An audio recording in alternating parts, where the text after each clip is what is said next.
everyone, welcome again to yet another edition of SoulFire Fridays. This is where I get to put up a video as an extension of the week's conversation and share that on YouTube, Facebook, and Instagram. My name is Webby and I founded SoulFire Inspiration to set your soul on fire through music and conversation, also that you're inspired to live intentionally and purposefully. We are in the second part of a conversation about finding purpose in everyday work. And it all started with us realizing one very key thing, that you and me are not an accident. We are here on and for purpose.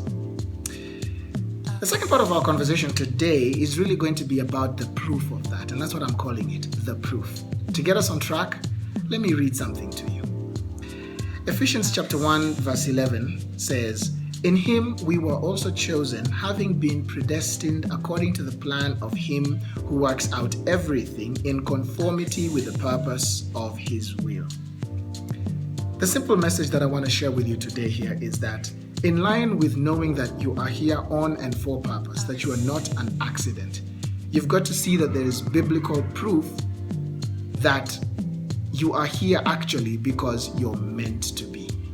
How do I get to see that in my everyday life?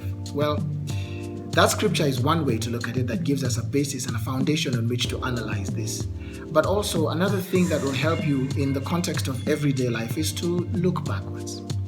We many times have to look backwards to understand things forwards.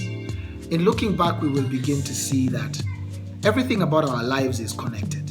The people that we've interacted with, the things that we jump out of bed to do, the things we're passionate about, the challenges we've experienced, the journey of our lives. And when we look at our lives, we will see what I'm calling breadcrumbs, the little clues that help us to see the connection between a whole bunch of other things. Now, I must caution that it may not be an immediate revelation, perhaps. It may take a little bit more introspection than typically just thinking about a few experiences and trying to connect the dots through those. You may have to continue to introspect to see how it specifically connects for you. The conviction here really is that because you're here on purpose, you have to see yourself as a contributor. Every one of us was born into this earth to be a solution, to be a resource, to make a difference with our lives. In the written excerpt of SoulFire Conversations, which is what we're extending here today, I gave a short story of John, who is a janitor in a boys' high school. He looks at it as his contribution. He says, "This is the way that I make a difference. I love to organize and make places look beautiful and clean." Now, what he understands out of what he does every day is that is his purpose. That is what he's here on earth to do. And whether it presents itself in the form of an opportunity of being a janitor or doing it in some other way, as long as he's doing that, then he's in purpose. So perhaps at this point of introspection, I should probably ask you, what do you think yours is? Some of us may already know exactly what we're here to do and we're already in it. But there's a bunch of us who probably don't see the connection between all the experiences, the interactions, and the occurrences of our lives. I'd like to put in a caveat at this point and say that even bad experiences can many times be part of purpose.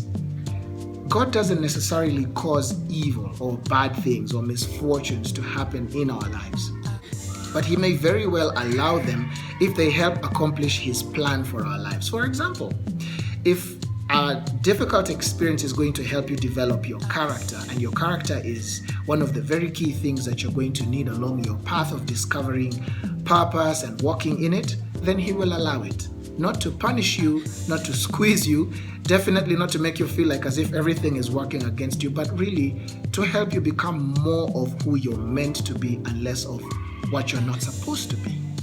And that really it speaks into, if I may say, a way of thinking, a paradigm, a mindset, and a perspective, if you like. You are here on and for purpose, and you've got to see yourself as such. Otherwise, you're going to think that life is a coincidental event, and it isn't. As I've just shared in the scripture, nothing about our lives is coincidental. We are here on and for purpose because we are part of a plan that was premeditated. I like to think of it this way.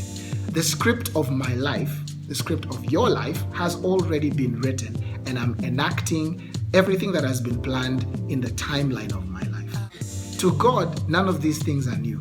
But to me, I'm discovering them every single day, and I'm going to keep discovering them for the entirety of my life. Purpose is not a destination that you're going to. Purpose is really just a way of life, a focused way of life that you live every single day. I hope this helps you, and I hope this gives you a bit of food for thought. And I look forward to seeing you back here next week as we continue the conversation that will start on email and continue on SoulFire Fridays, where I get to share another video. If you'd like to receive the written excerpts and get inspiration in your email, then please do sign up. The link is going to be in the caption section of this video. Put your name in, put your email, you receive the conversation that I sent out this week, and you get to join the dots along with the rest of us. Until then, see you and take care.